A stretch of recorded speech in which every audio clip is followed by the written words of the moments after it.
Live in three, two, one. Well, hey, Dave Melinda here, Positive Polarity Podcast. Hope things are going awesome for you this week. I got a great question for you, and I got a great guy that's going to help us unpack some awesome answers. And I got to say, I do a lot of work, and my next book I'm working on is actually on business blind spots. And I'm just curious if you know one of the biggest business blind spots that's out there that I found, and it has to do with our sales. Whether it's we don't need training, we don't need a plan, we don't need a process, we don't need this, we don't need that. So I found this guy and I'm super excited to hang out with him today. His name is Drewbie Wilson. How are you today, my friend? Dave, thank you. I am crushing the day and very excited to be here with you and your audience. That's awesome. And you are owner of a great company. I love this. This is in our top five all-time favorite company names here at Positive Polarity. And the name is Call the Damn Leads. And it's like, man, you'd think it'd be a little bit more. Isn't there something harder? When people think about sales, Drewby, don't they come up with like all these complicated things? And it's like, my gosh, just call the person or just whatever, right? So tell me, how did you get to this spot where you own a company called Call the Damn Leads? Well, I'll try to keep the story short because we could spend all day on this. And my goal today is to really provide as much value for your audience as I can. And so you're right. Call the damn leads is a very simplified version of go do the work. Go do Right? the thing you know you need to do to get the result that you want. And in sales, business especially, um, calling people and having communicating is a massive part of building relationships. And that's not just in business, that's in life too. But if you think about it, communication is how we start the process of transformation. We have a conversation with someone, we build rapport, we show empathy, we get to understanding where they're at in their current season situation. And then if we're confident in our product or service, we can come in and go, you know what? From everything you've told me, Dave, it sounds to me like if you could fix this one thing, a lot of other stuff in your life would get better. Is that fair to say? Sure, right? All right. Well, well, if that's the case, I've got this process, product, service, XYZ. This is kind of what it looks like. Here's kind of the expectations and typical results of someone who's in your situation. Does it sound like something you might want to be a part of? Sure. Yeah. Perfect. Here's That's the next awesome. step. Yep. Visa, credit, wire, how you want to pay for this bad boy. Let's get started. Absolutely. Well, I think it's crazy to me to think of how much time and energy companies spend on product training. They train the crap out of the Mm. company team, which is awesome. They know everything, what it does, everything imaginable. But very few companies invest energy on how to deliver that message, like you said. And so, is that kind of what your Call the Damn Leads group does, is help somebody that is struggling with their process on how to sell, I guess, just to simplify it as easy as Yeah, possible? I mean, if you want to simplify it, that is a great like I always tell people, my goal when I'm working with anyone is to help them put the systems and processes in place that allow them to have more time to live the life that they want to be living. Because again, success is a perspective and like everyone has their own version of it. But when you look at, let's just say sales, if your job is sales, your role is sales, there are certain processes and procedures that I know from experience and have having worked with thousands of entrepreneurs over the years that the quote I got from my mentor is this: methods are many, principles are few. Methods may vary, but principles never do. So there's a million ways to make $1 million. But anyone Yep. who's made $1 million will tell you there's some principles, some basics that I had to do day in and day out to get that result. In sales, going back to doing the thing is communicating. If you don't pick up the phone, if you don't call the damn leads, if you don't actually help someone solve their problem, they're not likely to pay you for that product or service or solution. So if you want to get paid, you got to go call the damn leads. And it originally came from, like the story is, I was a sales guy having some success in my market and hit a plateau. A lot of sales professionals, you reach a point where you're maxed out in your day because you're doing all the things you can at work, and then you've got a life at home, so you got to go home Yep. and take care of your personal stuff. And so you're in this like dichotomy of how do I get more out of the day? For me, it was, well, if I could talk to more people and have better qualified conversations, then I would make more sales because I'm doing good. How do I get better? So I went and learned marketing. And I did such a great job learning marketing that I ended up doubling my sales production. And funny enough, the guys who were around me called and said, "Hey, man, you're already one of the top guys in the market and you doubled your production. A, what are you doing? And B, is what you're doing legal?" Yep. You know how Yep. that goes, Dave. Sure. Yep. and Absolutely. and so I'm telling them like, well, no, guys, I figured out this marketing stuff. I'm getting leads that are mine, they're exclusive, they're less cost, all the things that we say. And they went, I don't have any idea about that or care to want to learn it. How much can I pay you to set it up for me? And that was the light bulb moment where I'm like, well, shoot, I'm in the wrong business, man. Like, Yeah. okay, great. However, you can be really great at marketing and you can get business owners leads for their business. But if they won't pick up the phone and call them, they're going to call you and complain and say, Right. well, this doesn't work and these leads suck and blah, blah, blah, blah, Yep. blah, excuse. And Yep. that's where Call the Damn Leads came from, because I literally had one client who gave me that excuse of, oh, this doesn't work. These are no good. I called his leads myself. I sold a $250,000 condo. I didn't sell it. I got the signed contract for it. But Sure. I'm not a real estate agent, don't know anything about real estate, but literally just called and said, "Hey, I saw you were interested in this place. What do you want to do?" And they're like, "We want to buy it. Where can we send the contract? Let's make an offer." Crazy. Right. Wow, that's awesome. Well, and I think that so for the average person listening right now, again, I'm going to go back to my blind spot. A lot of companies have this blind spot. They don't know that either their leads are not being followed up on, they're not being called, they don't have a good system. Because I know when I work with sales organizations, a lot of times they're looking at their past record of how good did you do at your past company. They look at what kind of if you're a B2B, what kind of leads can you bring with you? There's not a lot Mhm. of discussion, Drewbie, on how to how do you sell? What is your process? What does that look like? What system do you use? So, do you guys I'm assuming for people listening that don't have a system, is that the spot that you start is to try to really help people systematize their sales process?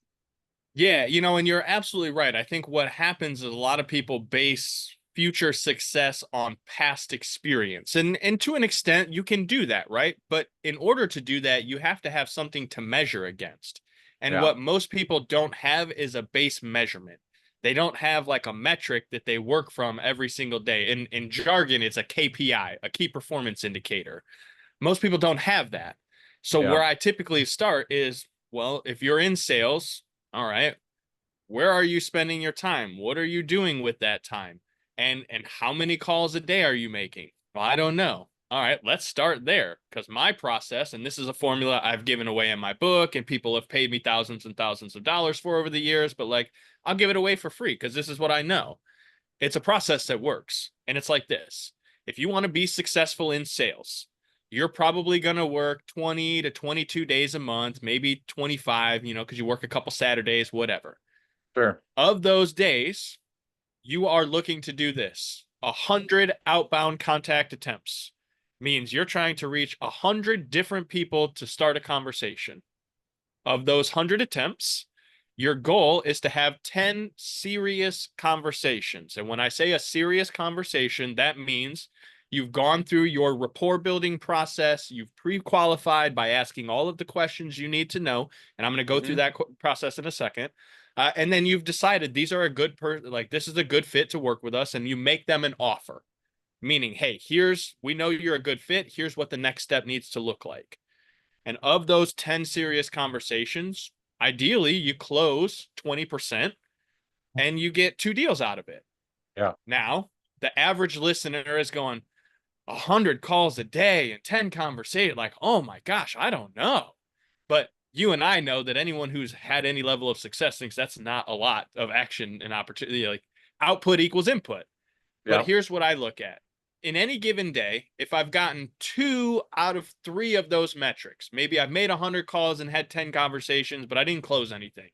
Or maybe I had 10 really good conversations and closed 2 deals, but I didn't have time to go make those 100 calls. That's okay, because in the big picture, law of large numbers, on average, if you're doing this consistently 20 to 22 days a month, you're probably going to get somewhere between 20 and 40 deals that you'll close every single month just on statistics. That's Mm, just base math.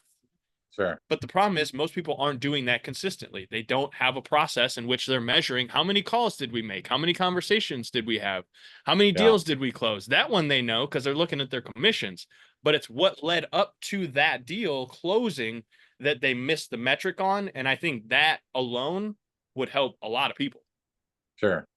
So I'm curious, this 100 calls a month type of scenario. 100 a day, Okay, you 100 said a 100 a day. month at start. I So all right, apologize. so No, no, no. 100. that's all right. I That's just my want to make fault. sure we got because we 100 I heard calls them a both. day.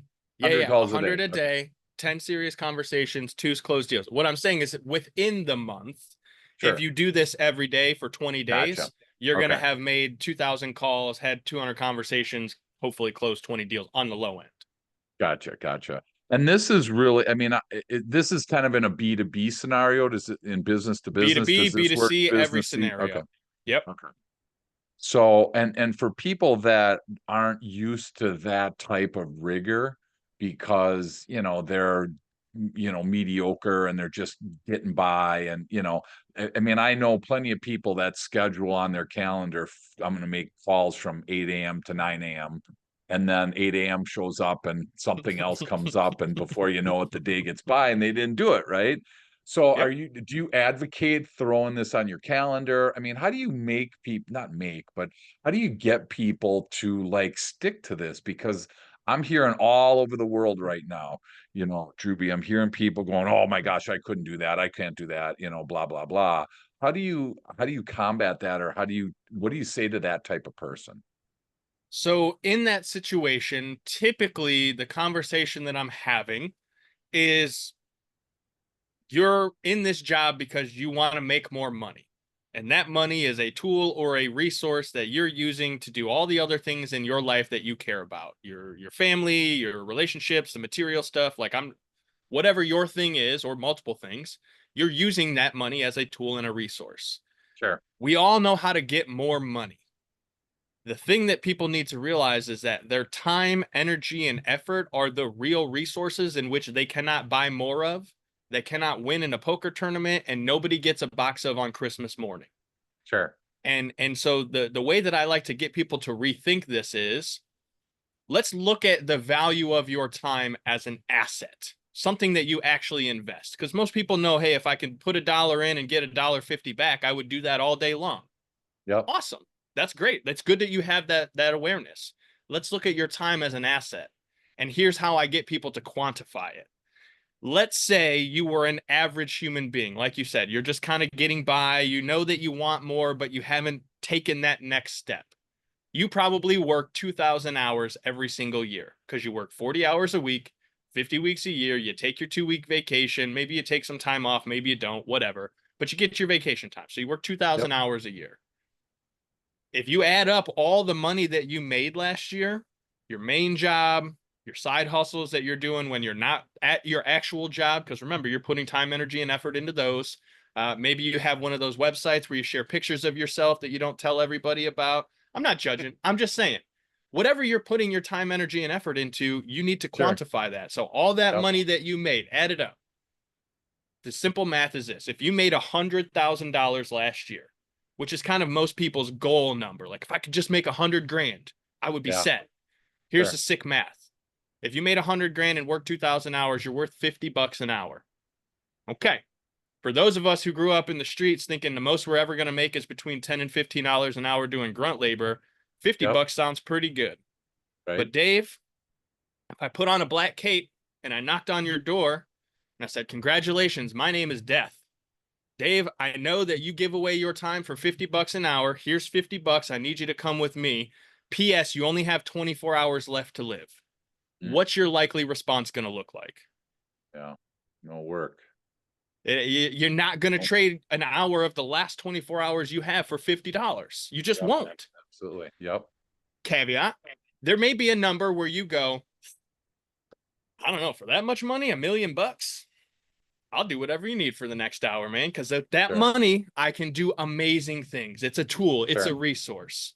Yep. So now that we start to quantify that, would you trade the amount of money you're currently giving away for that dollar amount if you knew you only had 24 hours left to live? Most people say no. Yep. And what's scary is a lot of people are living in this mindset of like, hey, as soon as this thing happens, I'll go do that. Or, Yeah. when I finally get this money, or when this thing that I've been waiting on forever to finally happen, that's when I'll make the decision. But we aren't guaranteed an unlimited amount of time in life. It's a sick, sad thing. Most people, I think the statistic for males is they die at age 78 or 76 or something. So Hmm. like, I'm 37 years old. To me, when I'm thinking about shit, half my life is gone. And I'm not even guaranteed the rest of what I'm statistically make it Sure. to. Yep. You Sure. got to think about where you're spending your time. And that's where you can get people to start, well, maybe I could pick up the phone and make 100 dials a day, because if I make those dials, maybe I'm actually getting a better return on my invested time. Sure. What do you say, Drewbie, to somebody thinking right now that, man, I couldn't do 100, but I'd do 50? What do you say to somebody like that? How do you respond to something, I in tell that? them that's amazing. Start at 50. Because if you can do 50 a day for a month, then you can go to 75 a day for a month, and you'll have Okay. developed the discipline and the skill set to get to the 100. It's Yeah. like okay, at one point, Dave, I weighed 315 pounds. You wouldn't know it looking at me now, but at one point Wow. I was 315 pounds.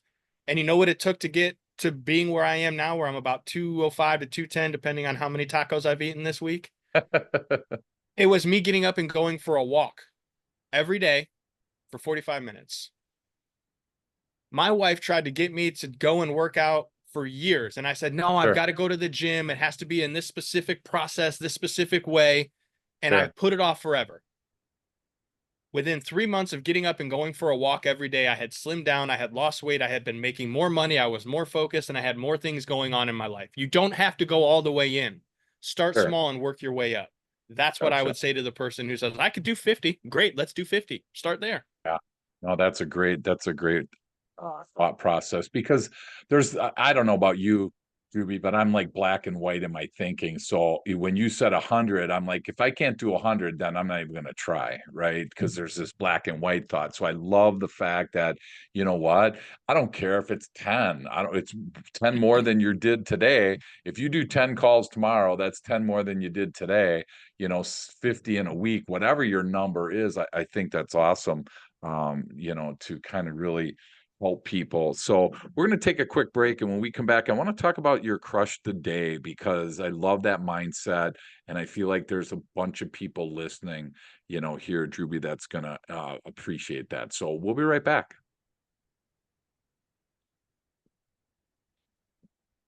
Welcome back. I'm honored to be hanging out with Drewbie Wilson, the owner of Call the Damn Leads. And we're talking about these sales things. And, like the question is, like, do you have sales right now, leads that aren't being called back? That's a great question to ask the audience. I want to ask you one thing before we jump into Crush of the Day that I just thought of, Drewbie, because I think about follow-up calls. Okay. So I want to just say, for instance, let's just use your analogy that, let's say today somebody makes 100 calls. Well, and they talk to some people, but let's say tomorrow somebody calls me back. Okay. Where does that fit into this? Because I feel like follow-up is also something that a lot of people are missing out on. And I just wanted to get your feedback on that piece. Yeah, that's a great question, Dave. And I will say the FU money, where you can do whatever you want whenever you want, that comes from follow up. Because I don't care who you are, how great you think you are as a sales professional, nobody closes 100% of the conversations or deals that they work on. Absolutely nobody. And so if you don't have a process in place to continue following up and continue nurturing the relationship that you've started with all of those conversations that you're having in those 100 dials a day, then it would kind of be like planting seeds and then never going back to watering them. It would kind of be like, hey, I'm going to have a kid, but then I'm never going to teach it anything, or I'm never going to do anything with it, and it's going to have to fend for itself. No one does that. That's a crazy, illogical thing to do. And yet people will every day in their business spend money on marketing to acquire someone's information, potential Yeah. interest in their product or service, and then never follow up with them ever again. Make it make sense, guys. Right. Make it make sense. Yeah. Please tell me what I'm missing, right? Well, and the research shows that the average, and again, I don't know how accurate this is, but the average person, or 50% of the leads don't get followed up on at all. So again, I That's don't know what probably a the low numbers, statistic, but yeah, that's I don't know fair. what the numbers are, but boy, I tell you what, and it's interesting because, ask the average person if you have two phone calls that you have to return, one's from a new customer, one's from an existing. There's a lot of people that love that existing customer and they like that relationship, and maybe it's outside your comfort zone a little bit, to call those leads. So I'm just curious, is there like a certain persona or personality? Is there a certain energy that a person needs to jump in and to start making those calls? I mean, there's got to be something Yes. there. No, you're absolutely right. Call reluctance is probably one of the most common conversations that I have with people. And again, I don't say this to be demeaning, but it is the most curiosity inspiring thing for me as a trainer, as a coach, to think, Yeah, your role is to sell and serve and to help people, and yet you're afraid to get on the phone and do the thing that you need to do to make the money. Like, your whole thing right. is to make enough money to provide, and you're afraid to do it. It's very strange. Yeah, However, I understand what I believe is the case, and this is just my opinion on things, having had these conversations for a long time, sure. is that I believe most people don't want to be pushy, obnoxious. They don't want to feel spammy, because Yep. we've all been on the other end of that individual who was just like slimy and gross. Right. And it was like, Yep. I got the ick. I don't want to talk to people ever again. Right. I understand. I've been there. We've all been on a couple of bad dates in our past. Maybe not every, maybe you married your high school sweetheart, but like, you've had bad experiences along the way. Right. And so, what I try to inspire people to think about is that sales is nothing more than service. Hmm. At its heart, every conversation that you are having with another individual during this process is asking questions so that you can be empathetic and understand where this person is in their journey, right? This is a great time to kind of talk about the calls framework. This is what I teach people. We're Sure. going to confirm the reason we're having a conversation. That's the C of calls. We're speaking because you requested information about XYZ. Or if you're cold calling outbound, hey, I'm from XYZ calling with information about XYZ. Like, just be very clear and upfront about it. The more you try to hide it and fake it, the more people are like, turned off by it. So, Right. C, confirm the reason you're having a conversation. A, ask specific and relevant questions. This is where you can pre qualify people. And if you do a good job of asking the question and then shutting up, people will tell you everything that you need to know in order to help them get the solution to the problem that they have. And your Hmm. job as an expert is to let them talk and to listen, which is the first L in the process. Listen very intently, because if you're listening, they're going to tell you all the things that you need to know. Yep. The second L in the calls process is laying out the plan. Awesome, Dave. Based on everything you've told me through all the questions that I just asked you, it sounds to me like your goal is achieving X. And how we help our clients like you achieve X is to do this, this, and this in this process. Yep. Would you be willing to go through this process? Yes. If it's going to get me the result, yes. Awesome. Next step is S, secure the bag. You told me you want this. You told me you're willing to do the thing. Here's what it costs. How would you like to pay for it? Sure. Cash, check, credit card, whatever. Confirm the reason you're speaking. Ask specific and relevant questions. Listen very intently. Lay out the plan for success, and then secure the bag. Every single conversation, if you just go through that process, you will Sure. not fail. You won't Yep. help everybody. You won't serve everyone. You won't sell everyone. But if you just follow that process, the framework will keep you on the right track on every conversation. And statistically, if you just trust the process, you will close more deals, make more money, and you're going to help a lot more people, which is going to lead to a lot more referrals, which means you have to work a lot less hard to chase down all those leads that are coming in because you've got so many that are just saying, hey, I already know, like, and trust you because someone else vouched for you. Yeah. Oh. Well, and I think that as you go through that list, Drewbie, I see where there's a bunch of people missing a bunch of those, right? Because again, we're all consumers.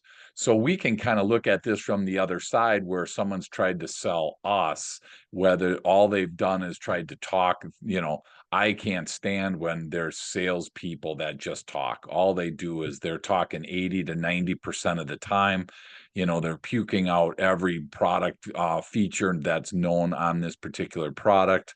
They have no clue if I'm even interested in that, and so I'm interested to see, when you work with people, do they kind of have some of these in place at some time? Do they not have a clue of any of these? What's your experience been in that scenario? My often what I find when I'm working with clients and I'm breaking this down for them is they're doing all of them sometimes, but not always in the same order, and they're Fair. not always doing them consistently. But Yeah. when they sit back and they start looking at things over time of like, hey, what deals did I close? What deals did I not close? They start to realize like, hey, on the deals that worked, I went through every process in the right Yeah. order. I followed the direction. It's like a microwave meal. If you Yeah. don't take it out of the box first and you put it in the Right. microwave, you could catch the dang thing on fire. But if Right. you just go step one, step two, step three, Yep. try not to skip step four where it's like cool for 2 minutes. We've all made that mistake where Yeah, we try to go in exactly. too fast and we burn the Yep, shit out of absolutely. ourselves. How Yep. many times does that happen during a sales call where you're like, Right. oh, yeah, this guy is hot. Like, I know for sure he's going to close.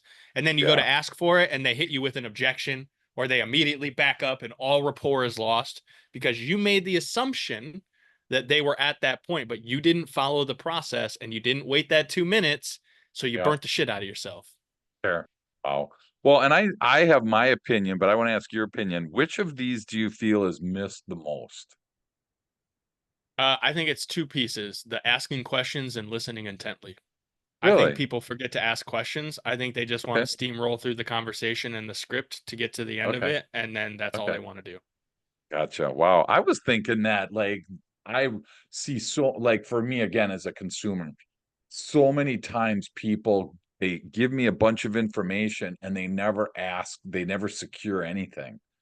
Right? They just give you a bunch of information and they're kind of like expecting me to say, okay, I'll take it, as opposed to, Exactly. what do you want to do next? Or, whatever your favorite close is. So, but yeah, I think it's interesting because asking questions requires the listening then as well.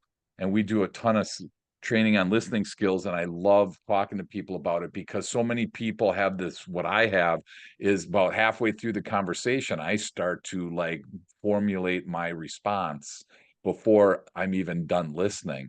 And like you said earlier, I love that you said that is most people, they kind of they tell you how to sell to them, right? They tell you what they're looking for, what they need. And if we're really dialed in on that listening piece, I'm glad that you have that as part of your process because without listening, boy, we totally miss what's going on around us. So, do you work with people on each of these five steps then to really build them out and to really just get really solid and good at them? Is that where you come in? Yeah, I mean that is a big part of the process. There as you dig apart the layers of the onion of sales and all the things that go along with it, Yeah, that is a big part of the process. And what you had said about the listening thing is we could take at the start of each part and go even deeper and even deeper. And the listening thing I want to touch on because I've done a lot of studying for like human psychology and linguistics and why we react to certain words and how we relate to them. And the listening part is very, very important because if you listen to the way someone is speaking, they'll tell you how you need to communicate back to them in a way that will make sense. So right. some people are very visual. So they need to Yep. be able to see things and you need to show them how they're going to see the experience and they want the visual aspect. Some Yep. people are more kinesthetic. They have feelings. It's like, you're going to feel really good about this. As we go through the Right. process, there's going to be Yep. a little friction here, but after that, it's going to be like opening up a new book in your life.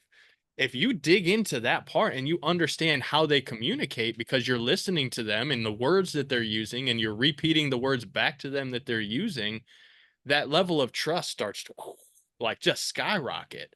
Right. And again, that's the nuance. And that's where I like to work with people on the process through it of going, okay, where are we missing steps? Now Yep. that we know what steps we're missing, are we building in safeguards to keep from moving forward if we haven't gotten all those boxes checked? And then if we are checking all the boxes, how do we optimize? Because we don't need to completely rebuild it. We just need to optimize wherever we're getting stuck in the process. Well, they're not answering all the questions. Okay, cool. Let's reword the questions a little bit. Sure. Maybe we Yep. have too many. Maybe we have not enough that are giving that inspiration of where they need to go with their thinking. Yep. Again, we could really nerd. This is where I get super nerdy and passionate about it because there's so many layers Sure. that we can dig in and figure out as we go. But you know what? It's our stinking job, Drewbie. So when you don't drill down, I just get kind of irritated with people that are like, I don't really want to learn this. I mean, we do the same. We talk about the VAK thing too, the visual, auditory, and kinesthetic. A visual person is going to say, like, if I say, does this make sense to you? They're going to say, I see what you're saying. I see what you're saying. An auditory is tending to say, I hear what you're saying, right? And then the Mm-hmm. kinesthetic's going to be like, I feel you. I mean, why we're not using that to our advantage is like just crazy to me, because if you go to the doctor, if you broke something or something's wrong, he's asking all these questions. And I'm shocked that there's sales professionals out there. They're not even really sales professionals, they're really salespeople, right? Order That are out there takers. that don't have questions to ask. If you don't have a dozen to 20 questions in your repertoire right now, like, I don't feel like you're doing yourself justice, like you said. So you confirm the reason to the call, you don't ask questions, and then you don't listen. So now you're just laying out this plan that really is your plan. It really doesn't have anything to do with the customer, right? Which just floors me. So I mean, do you get people that are like, I don't wanna do this, Drewbie. I just help me sell more without all this stuff. Is that common, or are people pretty ready to learn at I that point? mean, I wouldn't say it's common. Typically, by the time I'm having a conversation with somebody, they've come to me with this understanding of, you know what? I don't know what I don't know, and that's why I'm here. The Yeah, things that I do know and I'm doing aren't getting me the result that I want, and I don't want to keep banging my head against the wall expecting it to fall over because I'm starting to get a bit of a headache. And sure. so I'll typically tell someone if they're not willing to do the little things that I'm asking them to do, like this process, they're not Yeah, going to be able or willing to do the things that are going to be the bigger process that comes after this because it's like a dam of a river, right? You take the one stick out and it could be a whole flood of things that come in. sure. And here's what I really know. A lot of people say they want more clients, but they don't know how many more clients they want. Because if I showed up with 100 people ready to buy right now, Yeah, 99.9% of business owners would absolutely crumble. They don't have the yep. fulfillment, they don't have the service, they don't have the back end to take care of 100 fresh clients. But their only concern is how do I go get 100 new clients? Mm. Stinking thinking. So, yeah, no, I love that. I love that. So I'm writing this down, like, be intentional on what your goal is. Yep. To say that like so when you lost weight, I'm just curious, did you have a goal of how much you wanted to lose, or did you just know that you wanted to lose, and as you were in the process, you further define that? How did that go for you? So my thing when I looked at the scale and it read 315 pounds, A, I was very disgusted and disappointed in myself. And B, realized that, hey, there's no reason I can't get back to 250 pounds, which is about where I had been floated. That was like my baseline average, right? My Sure. that's that metric. Hey man, I Yep. know I can be 250, so like let me at least get back to there. And then once I got to 250, I had momentum. I felt good. I was like, well, why would I stop here? How much farther can I go? Maybe Sure. I can get to 225. That's And I cool. got to 225 and I was like, this is kind of cool. And I was like, what happens if I take it the next step farther? And I got all the way down to 183 at one point, Dave. And it was That's at awesome. 183 where I went, I don't know if I like this either. Like I've gone too far onto the like I'm too skinny, string bait. Like honestly, Pizza. well, it's body dysmorphia is a whole thing, and that's a whole different topic for another day. Sure, But like for me, sure. it's the same thing in business, right?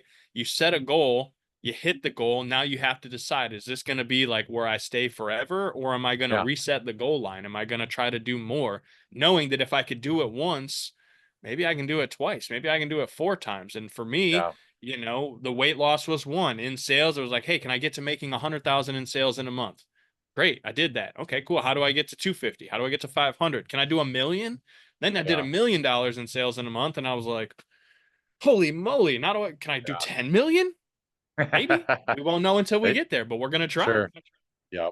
Well, and I think that's great advice, though, is that to be intentional with it because, like you said, if somebody happened to wake up and 100 leads turned into 100 orders, a lot of people would really struggle with that and that would tax their system. So, I try to encourage people is how much can your back room or how much can your process, how much can your team handle? Let's make sure that we're setting this up for success rather than just let the floodgates go and whatever happens, happens. So that's awesome. I'm just curious as we start to land the plane today, what does crush the day mean for you? I see it, it's all over your stuff. And so I really want to kind of get your take on what it means to crush the day. I appreciate that. When I started my journey, I was 315 pounds. I had a beautiful wife. I had a job that I thought was going to be like my forever career because I grew up in the streets. And so I was selling insurance, thought like, this is as good as it's going to get. And I felt very sad, unfulfilled. I was like, I don't feel good about my body. I don't feel good about the amount of money I'm making for the effort that I'm putting in. Like I'm pretty stoked that I have a beautiful wife and a kid in the house and all these other things that I thought I would never had. So like that's pretty cool. But like, why am I not? What am I missing? And so to me at the time, I didn't have to be to work until like 8. And I found myself every morning, my body would just start waking me up at like 5 o'clock. It would just naturally, I'd just wake up and then I'd be like, ugh, Sure. and I'd snooze and I'd roll over and I'd make all the excuses not to get out of bed until 7:30. Eh, And one day I told my wife, I said, for whatever reason, God, the universe is trying to get me up out of bed early. I'm just going to get up and go walk the park. I don't know. I'm going to do whatever. So I started walking, listening to podcasts. And that was when I came across Jim Rohn and Eric Thomas and all these guys that were like motivational and kind of getting you into that mindset. sure. And for me, what I realized is that if I didn't get up and go and show gratitude for what I had, and I didn't go and do the workout that I knew I needed to do, and I decided to just look at my phone and make excuses and look at social media or turn on the news and all the toxic negativity and all the things that went along with that, any day that I let those things take over, I had a shitty day. But any Mm, day that I woke up and I did the gratitude exercises, I listened to something motivational, I went and worked out, I felt really good. And so every day I'd wake up and I'd just tell myself, "Hey man, crush the day before it crushes you. Crush the day wow. before it crushes you. Crush the day before it crushes you." And I started Mm, hashtagging it and I put it out there like every morning. One of my routines is like when I go out to walk at 4:30, 5 o'clock, I take a little douchey selfie of myself walking into the gym. And it feels really douchey, Dave, like yeah, really. But I can't tell you how many people have reached out over the years and said, sure. hey man, I didn't want to get up today. And I started scrolling social media, and yours picture was the first thing I saw of you going and getting after it. And it motivated me to get up and go do the work. Way And to cool. me, crushing the day is all about that. If you just go do the thing you need to do, you're going Sure. to have a better day in the end. And that's kind of where Call It Damn Leads comes from, too. It's all just a motto for doing the work. Because if you do the Yeah. work, despite how you feel about it, you will get the result in the end. Yeah, I don't know where this thought process came in, Drewbie, where you don't have to do the work, I get these people on LinkedIn that like message me and they're like, you can have $100,000 worth of coaching clients by working 4 minutes a day. It's like, you know what? Awesome. That's great for you. I just never found anything that I can do that I don't have to do the work. I mean, whether it's a diet plan or take a pill rather than go to the gym type of stuff. So, Well, let's, I mean, and not to high road, like, and I know we got to close out the day here, but we're good. I mean, think about all the people that hit the lottery, or think about all the people that go on these weight loss drugs and they lose the weight And then as soon as they get off the drug, they go right back to where they were. Lottery Yep. people, it's even worse. Hey, they made all this money and then they end up worse off than they were because they didn't develop the skill set or the discipline in order to maintain and manage that Yeah. success, which is Right. why it's so important to just trust the process. You don't need it all right away. And if you get it all right away, you're going to get crushed. I Right. promise you, very Yeah. few people make it through that. Trust the Yeah. process, y'all. Know that it'll That's happen awesome. in the time it's supposed to happen. Yeah, that's awesome. Couple questions, and I'm gonna let you go. So you have a book called Call the Damn Leads. You have a Yep. podcast called Call the Damn Leads. So for anyone listening, feel free to jump over to Call the Damn Leads podcast and jump on. Is Amazon the best place to get the book, Call the Damn Leads, or can you Honestly, get it I from your prefer website? that people would go buy it on the website. Amazon Cool. doesn't like to share information, and one of the Yes. things that's really important to me is that if you bought my book, I want to be able to call you and see what kind of impact it made on your life. I want to know, hey, did this help you at all? What Sure, feedback do sure. you have? Do you think that I'm absolutely full of cockamamie nonsense, or did you think that it might actually work for you? Because my job and my goal is to help people. So if you want to buy it, go over to callthedamnleads.com, grab a copy. I will personally sign it and send it to you Oh, myself. sweet. Love it. Can't beat that with a stick. So the one last question is, tip of the day for you. Somebody's listening right now, Drewbie, and they need a word from you. So what would that be for them? Trust the process. That's It's it. it's hard and not everybody likes it, but success leaves clues. And 99% of the people who have had any amount of success, guys like Dave, they've written books, they've left you a process that you can follow. If you trust the process, if you follow the process, you'll get a result. It's not always exactly what you thought it would be. Oftentimes, it's much, much better than you thought it would be.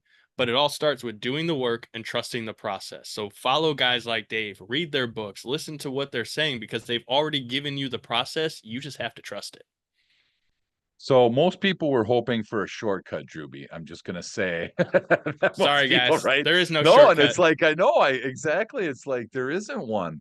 As much as you want there to be one, there really isn't one. So I greatly appreciate that. So again, if you're listening and you were inspired by what Drewbie had to say today, jump over to allthedamnleads.com. What's the best way for somebody to reach out directly to you if they want to get in contact with you? Yeah, I appreciate that. If someone was here with us today and they enjoyed what I had to say, they liked the conversation, the best way to reach out to me is to share this episode on social media and tag both of us. Tag Dave. Dave, what's the tag for you? For on LinkedIn, it's just LinkedIn/David Melenda. All right. So make sure Yep. you tag Dave and Melinda. Make sure you tag at Call the Damn Leads. I'm on every platform. If you search Call the Damn Leads, I'm on there. You'll find me. Share this episode because if you listen to this and you invested a little time, energy, and effort with us and got something Yep. of value, someone else will also appreciate it. So share this episode, tag us, I'll see it. And then if you want to come and reach out to me directly, go to the store, order my book, send me an email, whatever. Like I said, I'll sign it, send it to you. We'll have a call. If I can help you get dialed in, put one of these processes in place and it makes an impact in your life, I know there's no reason that we can't go on to do some absolutely amazing things together. Absolutely. And if you're not seeing the video, he's got a killer crush or how can I see I got it up backwards. Call the damn leads hat. It's like, oh my gosh, it's so cool. So this is all about doing something, don't just stand there, do something. My parents would say that all the time. Don't just stand there, do something. And I love that. And he's given us a system today to be able to put some meat to that comment. So Drewbie, thank you so much for hanging out with us. I can't wait to keep learning from you. And I appreciate all that you're putting into us as sales professionals to continue to improve our game. So I just want to say thanks from all of us, and again, keep pumping out that stuff so we can keep learning from you. Thank you for the opportunity, Dave. It's my pleasure.